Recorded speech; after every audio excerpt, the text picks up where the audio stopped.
ऐसा माना जाता है कि अंतरात्मा की आवाज व्यक्ति का सबसे अच्छा मित्र होता है, जो अच्छा कर्म करने पर जो उसे शाबाशी देता है और बुरा कर्म करने पर उसे धुतकारता जरूर है।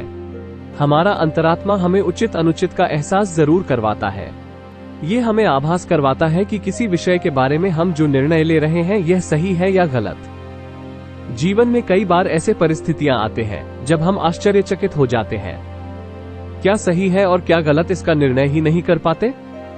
ऐसे परिस्थितियों में हमारा अंतरात्मा की आवाज एक निर्णायक की भूमिका निभाता है और हमें उचित अनुचित का ज्ञान करवाता है। महात्मा गौतम बुद्ध, रविंद्रनाथ टैगोर, सुकरात और बहुत से विद्वानों ने भी इस तथ्य को माना है। अंतरात्मा की आवाज को ईश्वर की आवाज कहा जा सकता है। कुछ दार्शनिकों का मानना है कि कोई ईश्वरीय सत्ता तो जरूर है जो हमें शुभ और नैतिकता पूर्ण कर्म करने के लिए सदैव प्रेरित करता रहता है और मनुष्य उसके निर्णय वैसे ही स्वीकार करता है जैसे कोई अनुयायी अपने गुरु के आदेश को मानता है। कई बार हम जब कुछ गलत सोच रहे होते हैं तो हमारा अंतरात्मा की आवाज हमें गलत करने से रोकने के लिए धुतकारता जरूर है। यहाँ तक कि कई बार सामने वाला कह कुछ और रहा होता है, लेकिन हमारा अंतरात्मा हमें उसके माध्यम से भी समझाने की कोशिश करता है। एक बार एक राजा अपने राज्य की मशहूर नृत्यांगना को अपने राजमहल में नृत्य करने के लिए निमंत्रण भेजता है। नृत्यांगना का नृत्य देखने के लिए राजा अपने गुरु को भी निमंत्रण भेजता है। नृत्य शुरू होने से पहले राजा अपने गुरु को मुद्राओं से भरी एक थैली देता है और कहता है कि अगर नृत्य अच्छा लगे तो इनमें से कुछ मुद्राएं नृत्यांगना को पुरस्कार के रूप में भेंट कर देना। नृत्यांगना का नृत्य देखने के लिए राज परिवार के भी सदस्य राजमहल में उपस्थित थे। नृत्यांगना के नृत्य को सभी लोग आनंद से देख रहे थे, लेकिन जब नृत्यांगना का नृत्य खत्म होने वाला होता है तो उनके पीछे जो तबला बजा रहा होता है उसकी ताल बिगड़ जाता है। नृत्यांगना उनसे कहती है, सारी गई थोड़ी रही, ये भी बीती जाए, ताल भंग ना कीजिए नहीं तो दाग लग जाए। उसके कहने का भाव होता है कि सारा कार्यक्रम अच्छे से हो गया है, अब थोड़ा सा ही शेष रह गया है। अब अगर आप लोगों की ताल बिगड़ी तो मेरा नृत्य भी खराब होगा और मेरी नृत्य कला पर दाग लग जाएगा। लेकिन नृत्यांगना के इतना कहते ही राजा के गुरु के पास जितनी भी स्वर्ण मुद्राएं होती है उसे नृत्यांगना को भेंट कर देता है। राजकुमारी अपना 9 लखा हार निकालकर नृत्यांगना को दे देती है। राजकुमार अपना सबसे महंगा मोतियों का हार दे देता है। राजा का सर चकरा जाता है कि इसने ऐसा क्या कह दिया कि हर कोई अपनी कीमती वस्तुएं इसे उपहार के रूप में दे रहा है।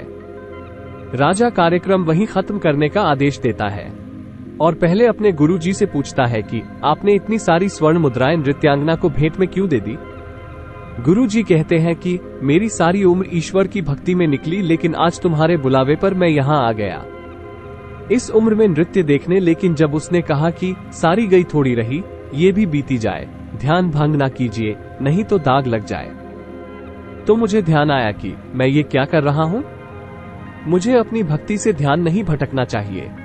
इसने मेरे ध्यान भटकने से बचाया है, इसके लिए मैं इसका धन्यवाद करता हूँ। इसने मेरा अंतरात्मा की आवाज को जगाया है, इसलिए मैंने इसे सारी सोने की मोहरें भेंट कर दिया। राजा फिर राजकुमार से पूछता है तो वो कहता है कि इसने मुझे पितृ हत्या करने से बचाया है।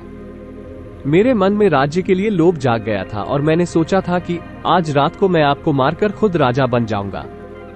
लेकिन जब उसने कहा कि सारी गई थोड़ी रही, ये भी बीती जाए, तो मेरा अंतरात्मा ने मुझे धुतकारा कि पिताजी अब बूढ़ा हो चुका है, उनका कितना आयु बीत चुका है और थोड़ा सा रह गए हैं।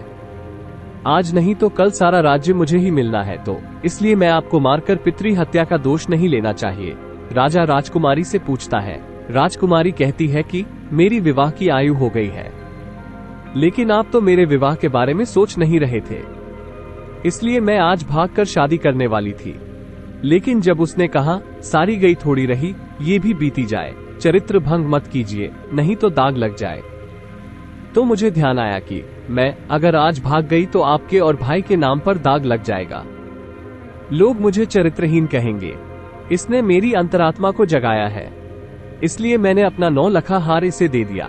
ये सब सुनने के बाद राजा की भी अंतरात्मा जागी और उसने घोषणा की आज मेरी बेटी का स्वयंवर है और बेटी को कहा कि वह अपने मन चाहे वर को चुन सकती है।